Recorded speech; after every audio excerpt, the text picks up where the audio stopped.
Josué capítulo 14. Essa palavra ficou ontem o dia todo no meu coração. E hoje pela manhã eu meditei mais um pouco nela. Josué capítulo 14, todos encontraram? O versículo 6 diz assim: os homens de Judá vieram a Josué em Gilgal,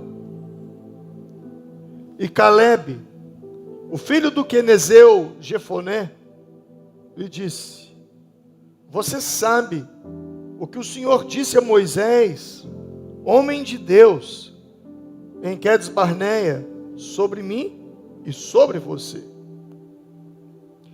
Eu tinha 40 anos, quando Moisés, servo do Senhor, enviou-me a Quedes Barneia para espionar a terra.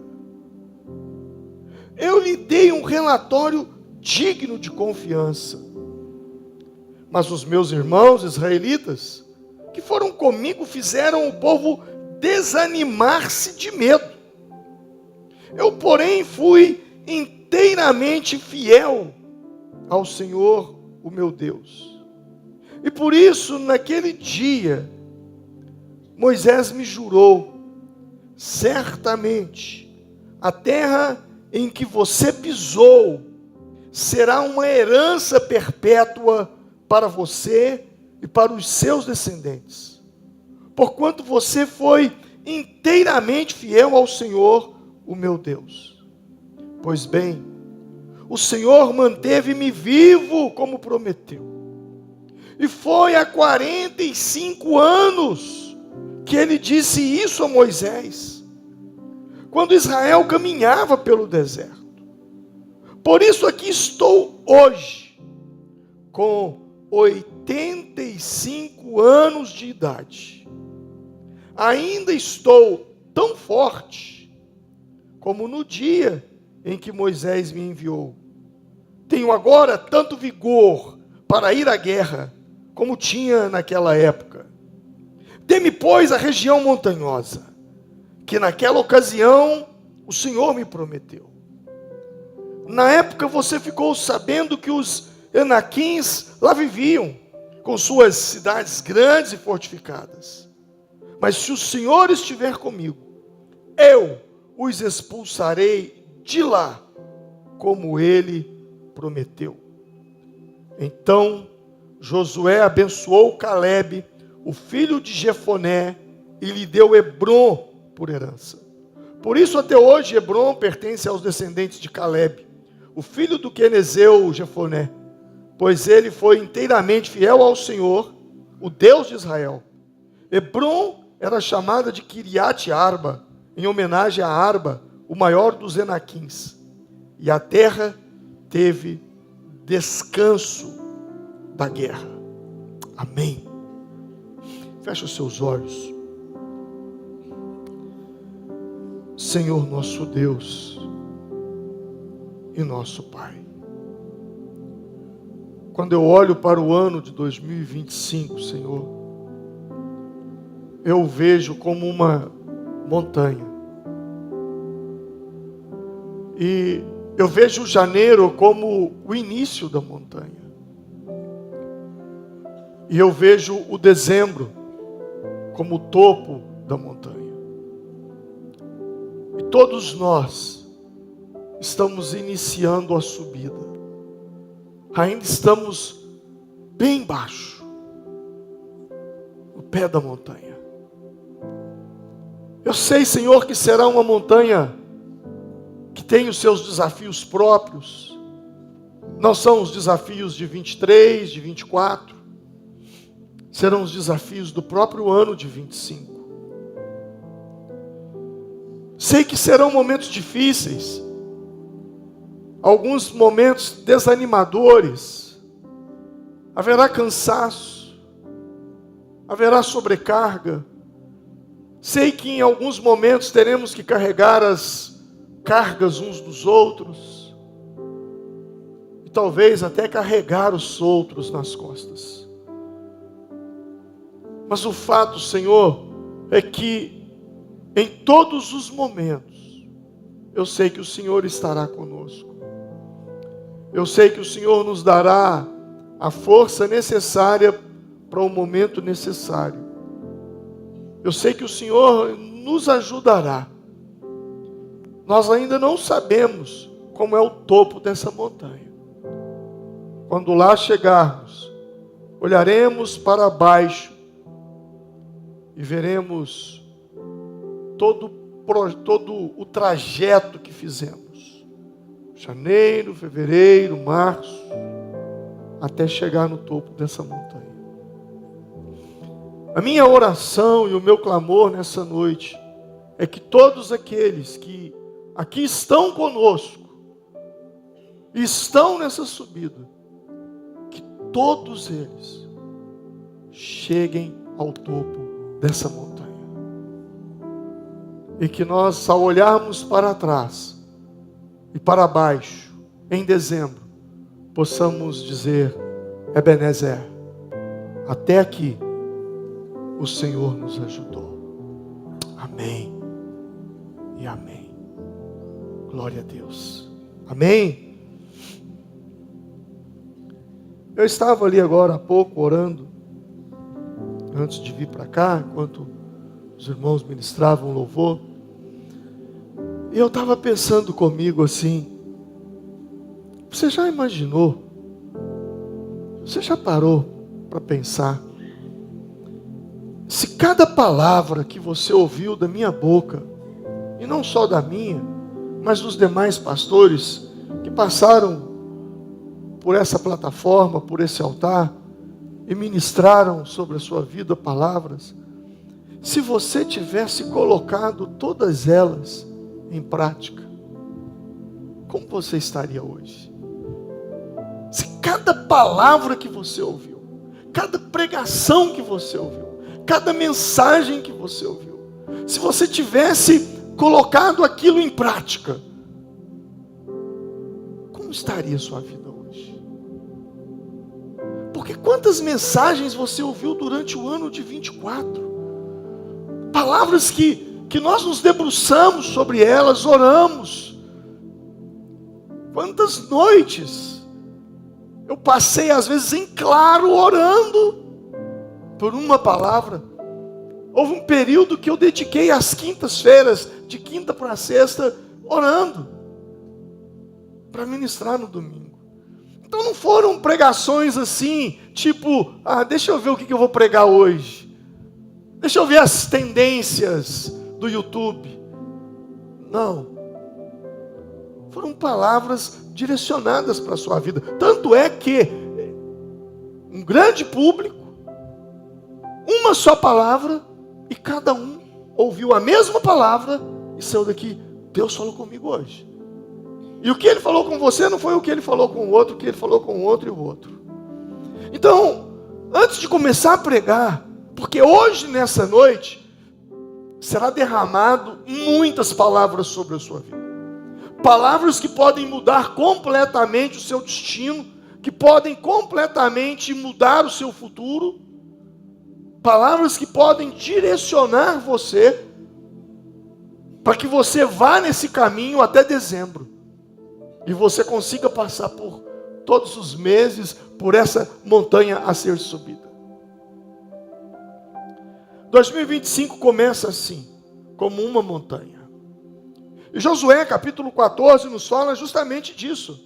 O povo já tinha saído do Egito, já tinha peregrinado por 40 anos no deserto, e agora eles estão já dentro da terra prometida, e agora começa as divisões de terra, os assentamentos, as tribos receberiam as suas porções, os seus quinhões de terra.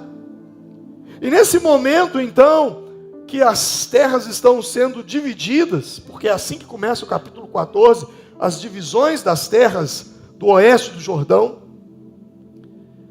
vem um homem chamado Caleb.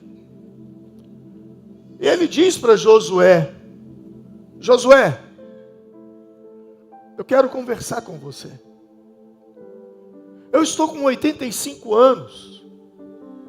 E você se lembra que há 45 anos atrás, quando eu tinha 40 anos, quando nós fomos, e aí ele fala baseado no livro de Números, capítulo 14, a conversa de Josué 14, de Caleb com Josué, é baseada em Números, capítulo 14, quando Moisés envia 12 homens a espiar a terra e trazer um relatório para ele, e dos 12, 10 vêm com um relatório extremamente negativo e que custou um preço muito alto para Israel, que eles tiveram que ficar 40 anos no deserto. Apenas Josué e Caleb trouxeram um relatório positivo, dizendo: olha, a terra verdadeiramente mana leite e mel, é uma terra produtiva, nós precisamos tomá-las. Mas os outros 10, eles defamaram a terra, eles diziam que a terra não era boa e que não valeria a pena, porque lá tinha gigantes. Então agora Caleb traz à tona esse assunto. Por quê? Porque todos aqueles 10 já haviam morrido. Aliás, não só os 10, mas toda aquela geração morreu no deserto. Toda a geração. Os filhos é que permaneceram vivos, e dos velhos, apenas Josué e Caleb estavam vivos. Apenas Josué e Caleb, desse povo aqui, foram os que viram o mar vermelho se abrir, o maná cair do céu, a coluna de fogo no céu, a nuvem de glória que estava sobre eles durante o dia, a coluna de fogo durante a noite. Somente eles. A água que saiu da rocha. E agora os dois têm uma conversa. E a conversa é a seguinte: Josué, você estava naquele dia. Moisés me prometeu as montanhas. E eu quero te fazer um pedido. Eu quero que você me dê as montanhas.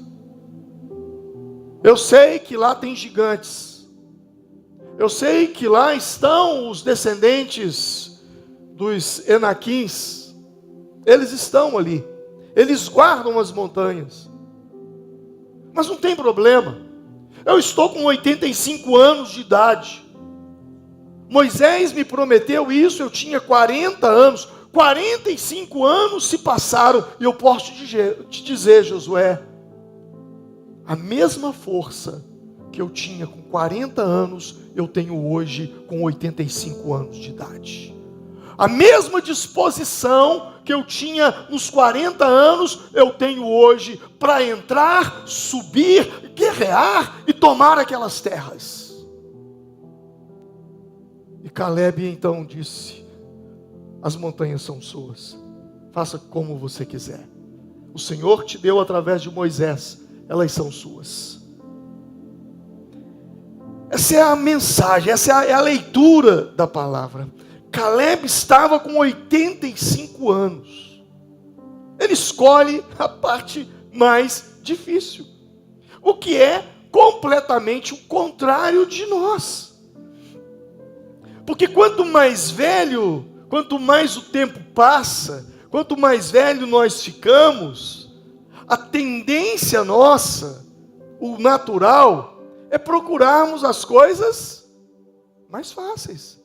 Não, isso aí já passou, isso não é mais para mim, isso aí é para vocês que são novos. Eu já passei da idade, eu já dobrei a serra, né? Assim que fala, eu já dobrei a serra, isso aí é coisa para gente nova. Então, fiquem com essas coisas mais difíceis. O que eu tinha que fazer na vida eu já fiz, agora é só esperar a aposentadoria, e quando ela sair, então, vou comprar, eu vou procurar, eu vou alugar um rancho na beira d'água, comprar um barco e ir pescar e descansar. Geralmente esse é o discurso natural para as pessoas que estão envelhecendo. Mas Caleb quebra. Caleb nos quebra, né? Ele não quebra, ele nos quebra. Ele vai numa direção completamente oposta. Ao invés de Caleb buscar a tendência da zona de conforto, de fugir daquilo que dá trabalho, de ir para aquilo que é mais fácil, ele mostra que nunca foi sobre idade, mas é sobre mentalidade. Diga comigo, não é sobre idade, é sobre mentalidade. Com 85 anos, ele diz: eu estou com 85 anos. Quando Deus me prometeu essa terra, eu tinha 40 anos. 45 anos se passaram e eu estou tão forte quanto há 45 anos atrás. E aí, quando eu lia esse texto, eu fiquei pensando: meu Deus, que disposição é essa?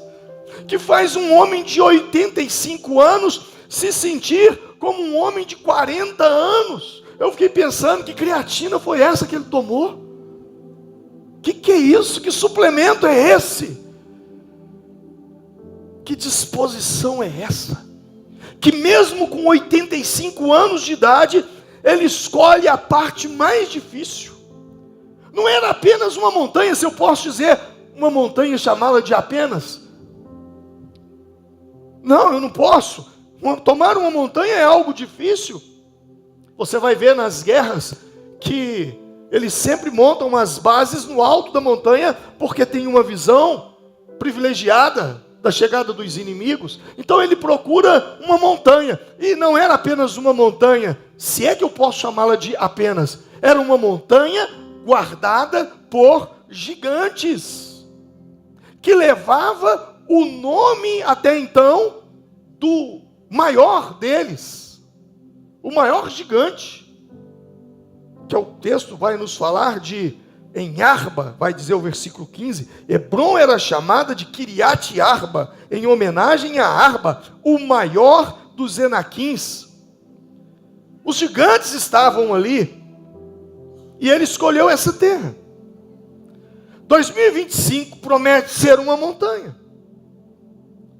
2025 será um tempo de subida. E todos nós que estamos vivos temos esse desafio de subir a montanha e de conquistar o topo. Porém, além da montanha de 2025, que nós teremos que subi-la, nós teremos que enfrentar gigantes que tomam conta desta montanha.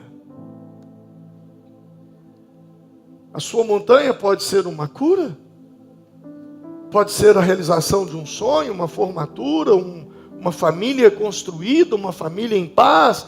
Eu não sei, sua vida profissional. Talvez quando você, naquela cartinha da virada de ano que você apresentou ali, na verdade, todos aqueles seus planos, na verdade, aquilo é uma montanha a ser escalada. É uma montanha a ser subida.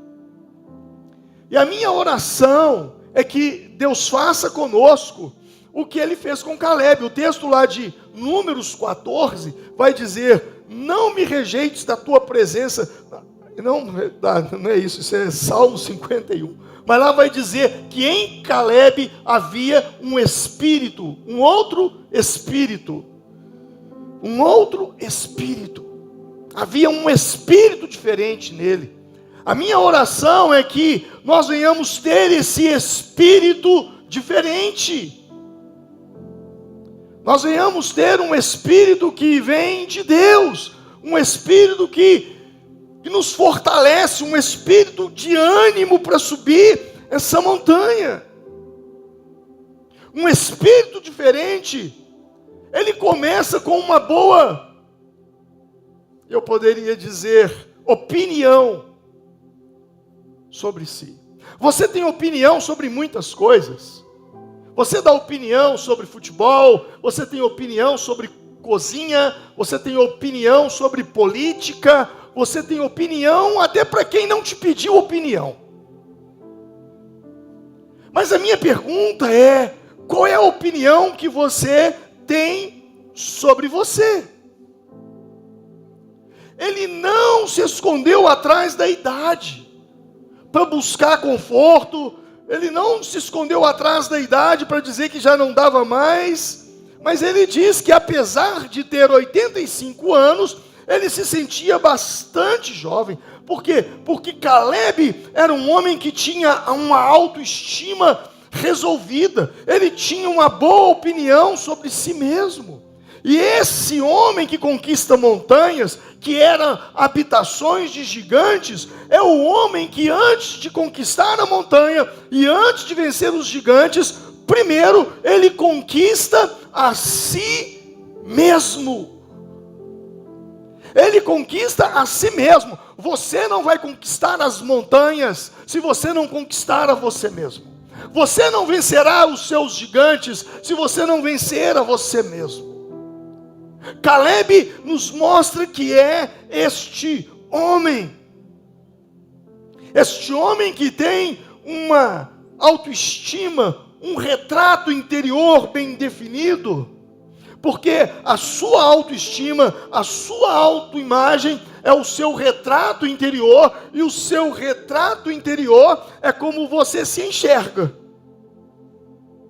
A pergunta é: se você pudesse tirar uma foto de você, do seu interior, como você seria nessa foto?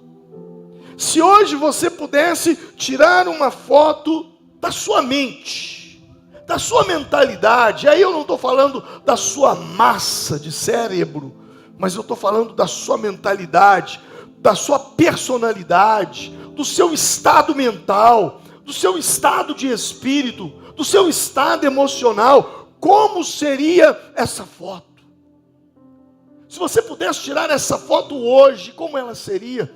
Seria de um homem, de uma mulher, de cabeça erguida, pronto, preparado para enfrentar 2025, ou uma foto de alguém que está prostrado, desanimado, dizendo as piores coisas: esse ano será um ano difícil, eu acho que eu não vou conseguir me manter no meu ramo de negócio, eu acho que eu não vou dar conta, eu não sei como será a minha família. Como seria essa foto hoje?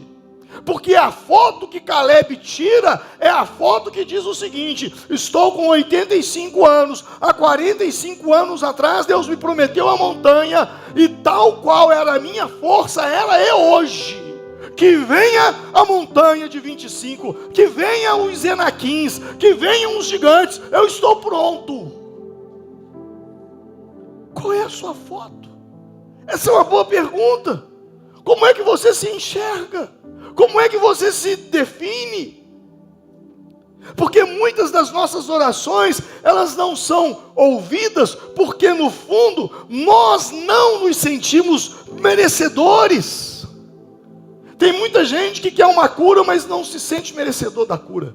Tem muita gente que quer ter um casamento abençoado, mas não se sente merecedor de um casamento abençoado. Ele olha para o casamento dos seus pais e diz: os casamentos dos meus pais foi isso aí mesmo, então se eu tiver da mesma forma, tá bom. Sabe, como é que você se define? Como é que você se enxerga? Será que você não está vivendo o oposto de Caleb? Enquanto Caleb diz: eu tenho 85 anos, mas a minha força é de alguém com 40. Ou será que você é alguém com 40 e dizendo: eu estou com 40, mas eu estou vivendo como se eu tivesse quase 100? Desanimado, prostrado, eu não tenho plano, eu não tenho sonho, eu tenho o dia de hoje e o dia de amanhã, é viver o dia a dia da vida. E assim, será que é assim? Como que a sua foto, ela determina? Qual é a sua opinião sobre si mesmo? A sua autoimagem, ela dirige a sua vida. O que você pensa sobre você define o seu futuro. A sua opinião sobre si revela o quão próximo ou quão distante você está de Deus. Se Deus quer trabalhar em nossa vida, uma das primeiras coisas que Ele trabalha é a nossa autoestima. Quando você abre a sua Bíblia no livro de Juízes, no capítulo de número 6, você vai encontrar um homem chamado Gideão, que estava dentro do lagar.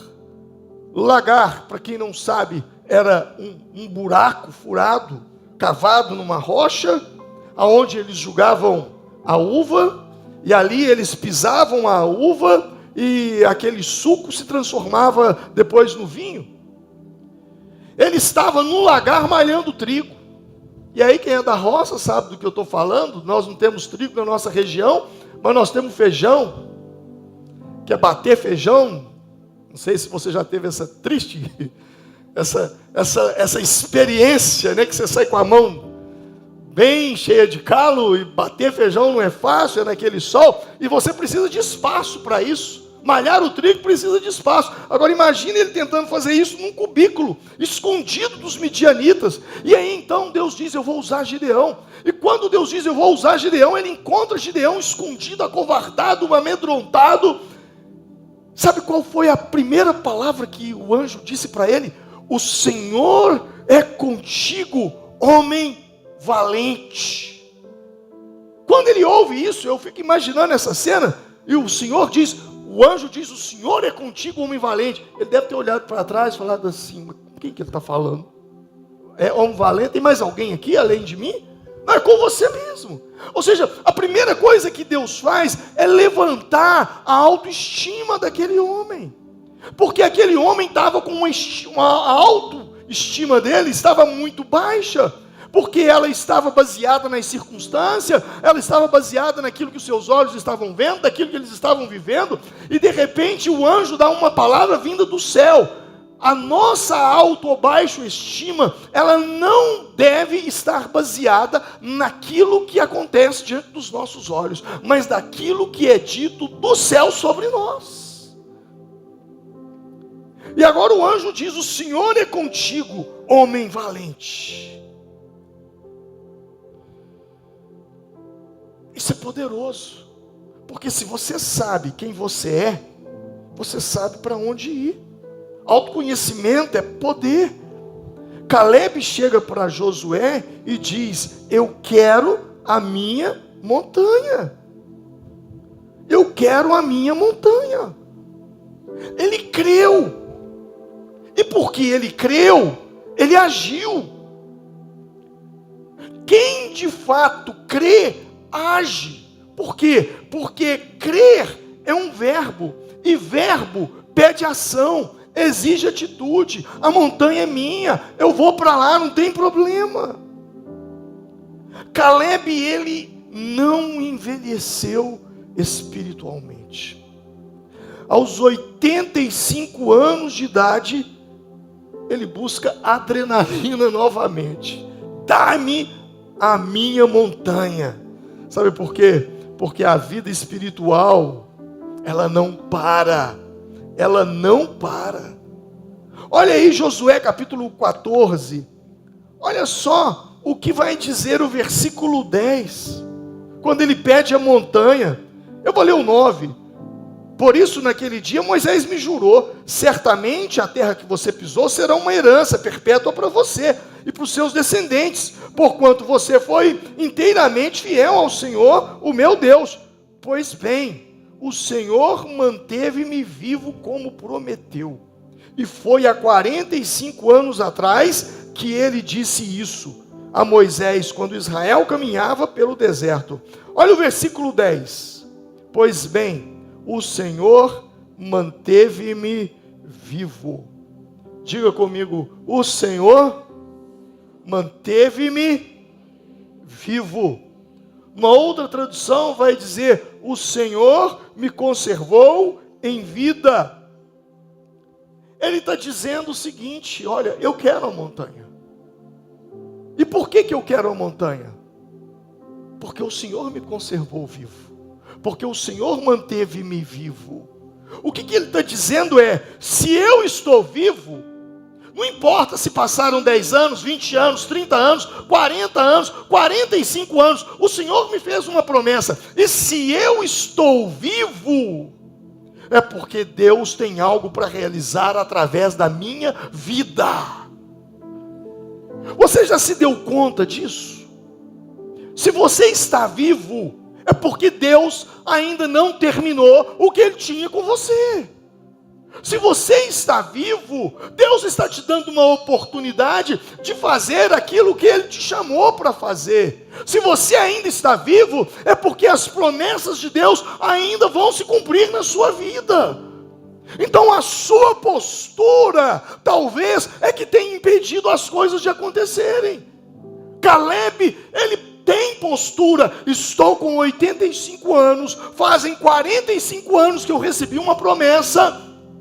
Não importa a minha idade, o que importa é que eu estou vivo. Levante sua mão alto, diga comigo: não importa a minha idade, o que importa é que eu estou vivo. Não é sobre idade, não é sobre ter ou não ter saúde, não é sobre ter ou sobre não ter os recursos necessários, não é sobre, eu tenho filhos pequenos, eu não posso ainda, porque os meus meninos me atrapalham, eu tenho que ficar. Não é sobre isso, é sobre eu estou vivo. Posso ouvir um amém? Eu estou vivo. Não é sobre eu estou endividado, não é sobre se a minha conta bancária está no vermelho, não é se eu estou desempregado, não é se eu estou passando por uma crise conjugal, não é se eu estou enfrentando um problema comigo mesmo. Não é sobre isso. Tudo isso são muletas que nós usamos como desculpas para justificar ficarmos parados, neutralizados na nossa zona de conforto. Não é sobre isso, é sobre eu ainda estou vivo. O Senhor me conservou vivo. Independente da sua idade, quantos colegas seus, colegas de infância, colegas de escola, que já não estão mais nessa vida, que já partiram desse mundo? Todos nós temos, tanto quem está com os seus 85 como o Caleb, como quem tem 15 anos de idade, 20 anos de idade, já perdeu amigos. Então não é sobre idade, é sobre estar vivo. O que me dá força é me levantar pela manhã, olhar no espelho e dizer: eu estou vivo. A esperança para a árvore que fora cortada, no tempo, na estação certa, os seus rebentos brotarão. Sabe, Caleb, ele está ensinando isso para mim e para você. Eu estou com 85 anos, ele está dizendo: eu não tenho direito de dar desculpas. E quando se fala de dar desculpas, eu me lembro de um pastor batista, um pastor norte-americano chamado Martin Luther King. Foi um pastor muito conhecido, e em uma das suas frases ele disse o seguinte: se você não pode voar, então corra. Se você não pode correr, então ande. Se você não pode andar, então rasteje. Mas de qualquer forma, continue seguindo em frente, porque você está vivo. Você está vivo, o Senhor tem conservado a sua vida. Independente se você tem ou não saúde, se você está enfermo, não depende disso. Depende de Deus, eu estou vivo. E quando esse homem toma a montanha, o último versículo do capítulo 14, sabe qual é? E a terra teve descanso da guerra. Essa é a palavra, é a promessa se cumprindo na vida dele. O que eu aprendo com Caleb e o que eu aprendo com as montanhas que virão para mim é que eu devo me movimentar. Mexa-se. Você precisa se movimentar, você precisa criar movimento em direção àquilo que você procura, em direção à escalada. Movimente-se em direção à sua montanha. Foi o que Caleb fez. Deus está dizendo: siga. Através de Caleb, Deus está dizendo para mim e para você: siga para além de onde você pode controlar. Siga para além de suas forças. Siga para além de suas habilidades. Siga para além de seus confortos, para além de suas comodidades, porque só assim você conhecerá o meu poder, só assim você conhecerá a minha sabedoria. O grande problema e o nosso desespero surgem quando eu e você focamos os nossos olhos naquilo que nós somos incapazes de fazer. É por isso que a vida trava, porque nós colocamos os nossos olhos naquilo que nós somos incapazes de fazer. E quando a gente olha para algo que a gente é incapaz de fazer, a gente faz uma lista de desculpa. Eu não consigo, eu não posso, eu não tenho idade, eu não tenho força, eu não tenho saúde, eu não tenho recurso financeiro, eu não tenho, sabe? E Caleb tira-nos da zona de conforto. A esperança nasce quando nós colocamos em quem Deus é e no que Ele pode fazer. O versículo 12 diz assim: dê-me a montanha, pois a região montanhosa que naquela ocasião o Senhor me prometeu. Na época você ficou sabendo que os Enaquins lá viviam com as suas cidades grandes fortificadas. Mas se o Senhor estiver comigo, eu os expulsarei de lá como Ele prometeu. Se o Senhor estiver comigo. Ele usa duas vezes. No início da frase ele diz: o Senhor me prometeu. Se o Senhor estiver comigo. Não é sobre você. Nunca foi sobre você. Nunca foi sobre a sua conta bancária. Nunca foi sobre o seu recurso financeiro. Nunca foi sobre a sua capacidade intelectual. Nunca foi sobre a sua saúde. Nunca foi sobre a sua família. Nunca foi sobre você. Tudo é com base nele, por meio dele. É a força dele, é a promessa dele. Quando você vive isso, você vê milagre o tempo todo na sua vida. Porque você diz: eu não sei como é que essa pessoa foi aparecer no meu caminho. É Deus que colocou. Ontem eu estava vendo uma matéria que eu achei impressionante. Um moço, eu não me lembro o nome do esporte, mas é no mar e usa tipo um paraquedas, não sei o nome daquilo.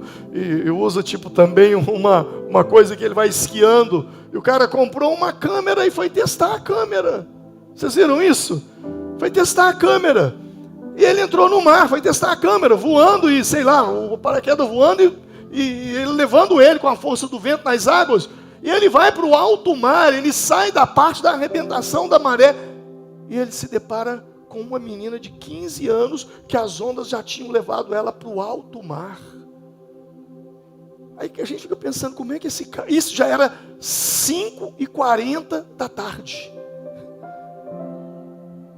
Já estava anoitecendo. O que esse cara foi fazer lá? Como que ele foi parar naquele lugar, naquela hora? E quando ele vê aquela adolescente se debatendo, já cansada, ele então manobra ali o seu equipamento e vai em direção a ela e tira aquela menina que já estava em alto mar. Tem uma explicação para isso, senão ele. É ele. Quando o Caleb diz: dá-me a montanha, não tem problema se lá tem gigante. É claro que com 85 anos ele não estava baseando na força dele.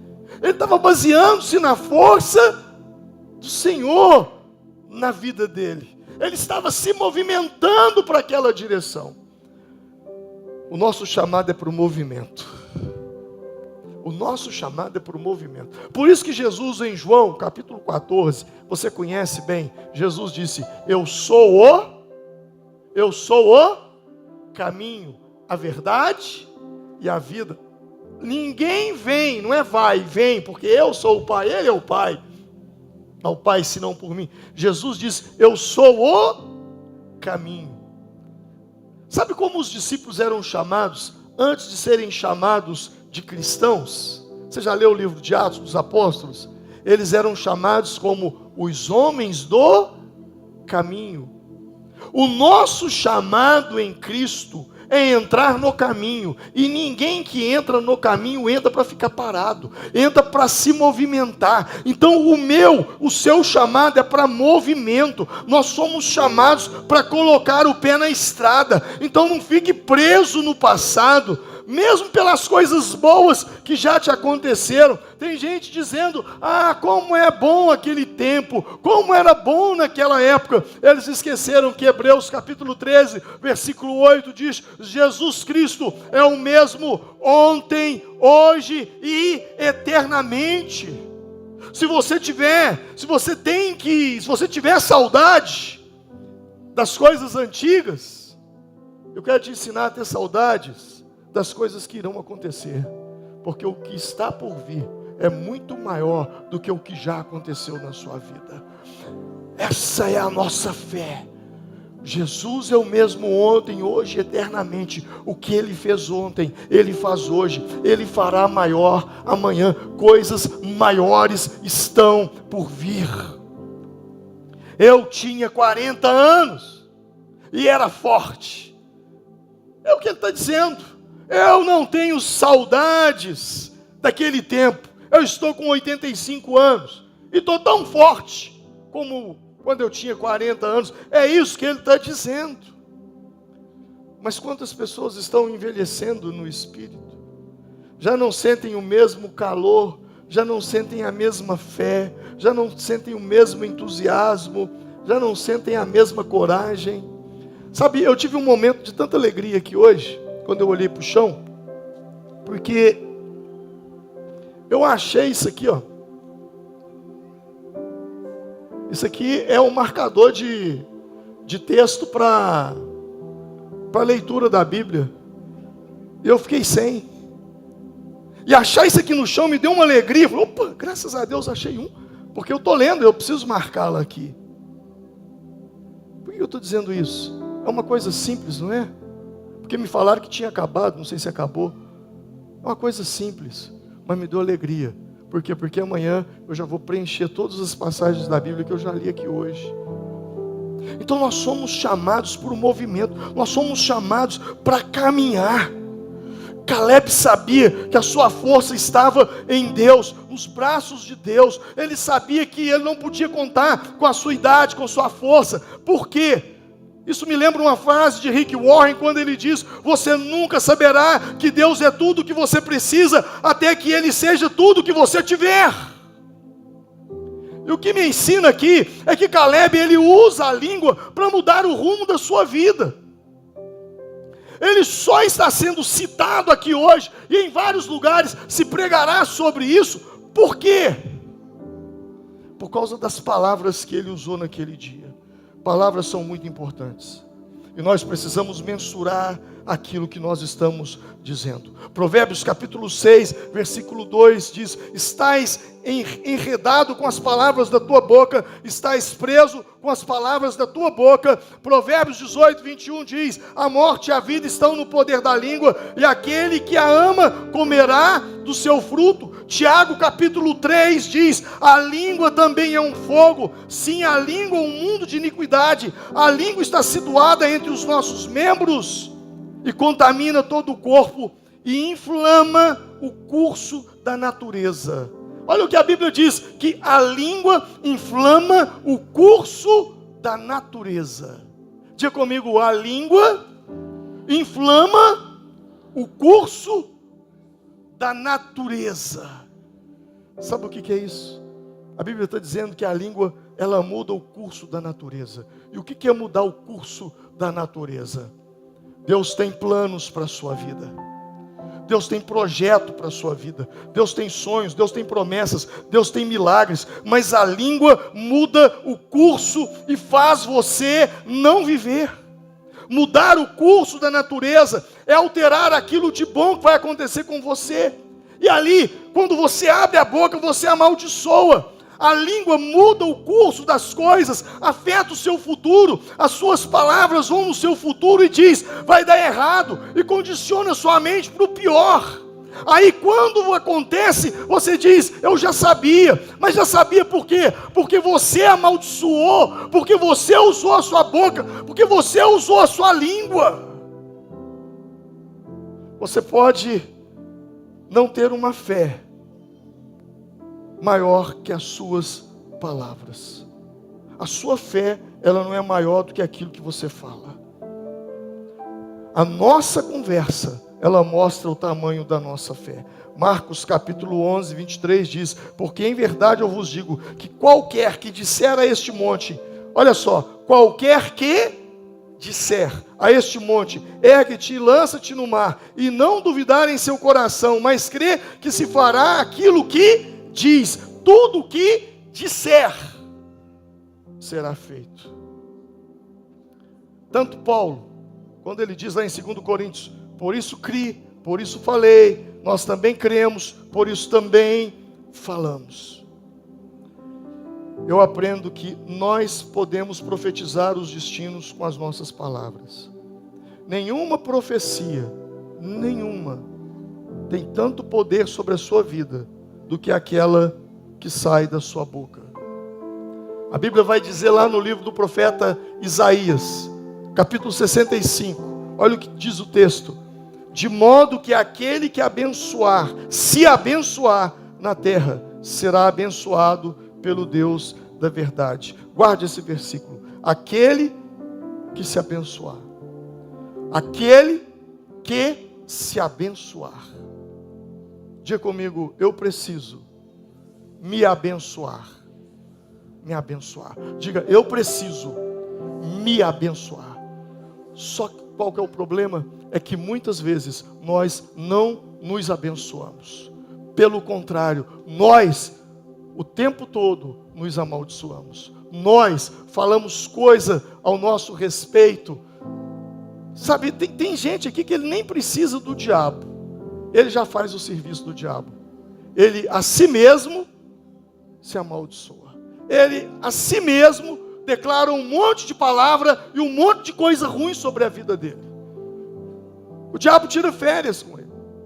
Porque ele não precisa de ninguém para amaldiçoá-lo. Ele a si mesmo já faz esse serviço. Enquanto a Bíblia diz, aquele que se abençoar. E foi justamente isso que Caleb fez. Sabe, muitas vezes nós nos passamos por determinadas situações, circunstâncias na vida, que nós precisamos mudá-las.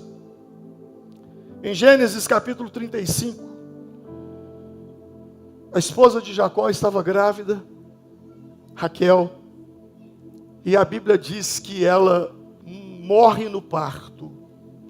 Quando ela dá à luz, ela morre. E o texto diz que antes de morrer, ela diz, o meu filho se chamará Benoni. E Benoni significa filho da minha dor. Ela colocou o nome no filho de filho da minha dor. Mas Jacó, imediatamente, olha o que a Bíblia diz. E aconteceu que saindo-lhe a alma, porque morreu, Jacó chamou-lhe Benoni, mas seu pai o chamou de Benjamim. Não, você não vai se chamar Benoni, você não vai chamar filho da dor. Benjamim significa filho da minha felicidade, filho da minha destra, filho da minha força. Não é filho da dor, mas filho da minha felicidade. Jacó diz, não, você não vai se chamar Benoni, você vai se chamar Benjamim. Ou seja, Jacó, ele muda o curso da vida, daquilo que seria filho da dor, agora é filho da felicidade, é filho da força. A pergunta que eu te faço é, qual nome você tem dado às circunstâncias ao seu redor? Qual nome você tem dado àquilo que você tem vivido? Qual nome? Você tem passado por circunstâncias e você tem dito, essa circunstância significa o meu fim, essa circunstância significa a minha destruição, essa circunstância significa o meu caos. Ou você está dizendo, não, pode ser que o mundo diga que é o fim, que é o caos, o mundo está falando que é Benoni, mas eu vou chamar de Benjamim, filho da felicidade. Pastor Samuel botou o nome no filho de Benjamim, né? Está vendo que bênção? Não é Benoni. É Benjamim, filho da felicidade. Aprendeu, você já sabia, né? O filho da minha força, o filho da felicidade. É você dar destino com sua boca. Eu vou ler a última passagem bíblica. Aliás, a penúltima. Em João capítulo 9, havia um cego de nascença. E passando Jesus, viu um homem cego de nascença. E os seus discípulos lhe perguntaram, dizendo: Rabi, quem pecou, este ou seus pais, para que nascesse cego? Olha, presta atenção. Jesus está caminhando com os seus discípulos. Ali tem uma circunstância, ali tem uma situação. E os discípulos veem aquela situação do homem cego, e eles dão um nome para aquela situação. Eles dizem assim: quem pecou? Quem pecou para que este nascesse assim? Seus pais? Quem foi? E Jesus imediatamente muda aquela colocação. E Jesus diz: nem seus pais pecaram, nem ele pecou, mas ele nasceu assim, para que nele se manifeste a glória de Deus. Quem está aprendendo aí, diga amém. Jesus mudou a situação. Não é culpa de pai, não é culpa de mãe, não é culpa dele. Isso aconteceu para que manifeste-se a glória de Deus. O nome disso é testemunho. Aquilo que eles estão dizendo que é o seu caos, que é o seu fim, que é a sua destruição, você vai falar: não, isso não é caos, isso não é destruição, isso não é fim. O nome disso é testemunho. Testemunho para a glória de Deus. Isso vai se transformar num testemunho da minha vida. Caleb me ensina muito. Nós precisamos olhar para a circunstância com os olhos de Deus. O que me chama a atenção em Caleb é: se quisermos conquistar a montanha de 2025, nós devemos ter uma identidade firmada nas promessas de Deus para a nossa vida, e não nas circunstâncias. Porque aos 85 anos, ele tem a escolha de buscar uma aposentadoria, de seguir a vida dele de aposentado, mas ele opta por subir a montanha dominada por gigantes. Por quê? Por que aos 85 anos ele faz isso? Por causa de Números, capítulo de número 14. Albert Einstein, ele tem uma frase muito famosa.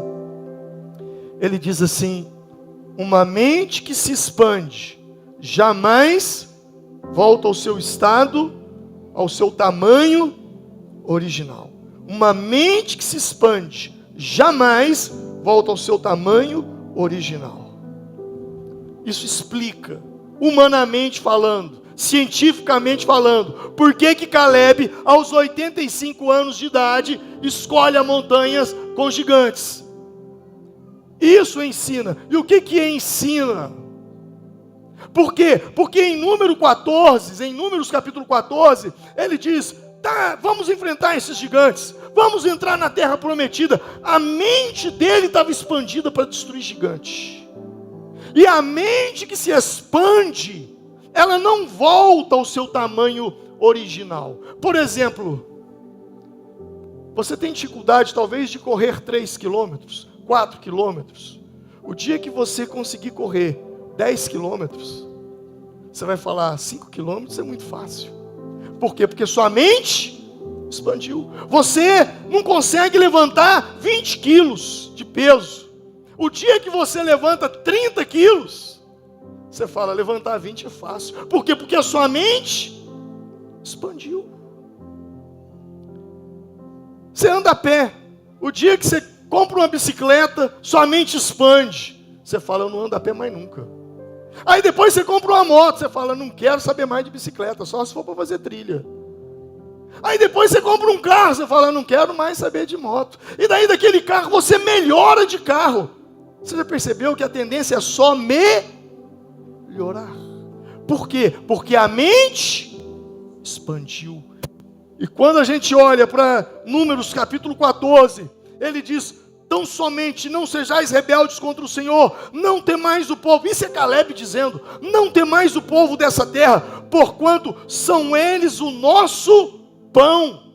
Alguém disse: Caleb, lá tem gigante, tem homens de 3 metros de altura. Ele diz: é um pão de 3 metros que nós vamos devorar. A mente se expande. Não diferente é com a vida espiritual. quando você tem experiências com Deus, a mente se expande. Você quer mais, você quer mais, você quer viver mais, você quer sempre algo maior. E em Deus, eu te digo, não existe limite. O que os olhos não viram, o que os ouvidos não ouviram, nem subiu ao coração humano, é o que Deus tem preparado para aqueles que o amam. E o que dizer do Evangelho de João, quando Jesus diz: aquele que crer em mim fará obras maiores do que estas.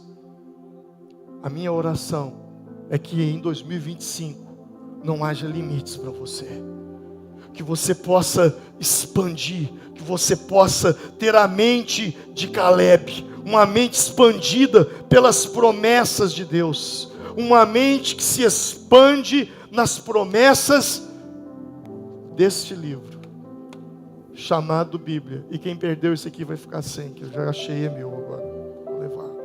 Vamos nos colocar em pé.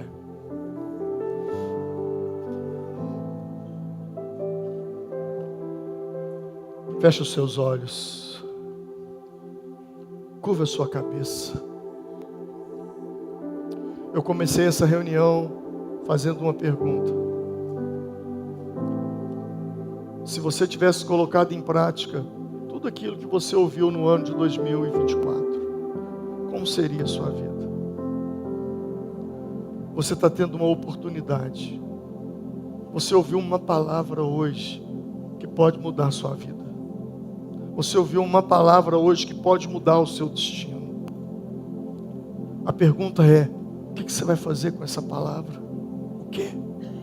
Mais uma pregação? Ficou mais inteligente depois que ouviu isso? Adquiriu mais informação? Ou vai colocar em prática? Você vai sair daqui dizendo: eu sou um Caleb. Não importa a montanha, não importa os gigantes, a minha mente está sendo expandida pela palavra de Deus. Feche os seus olhos, eu quero orar com você.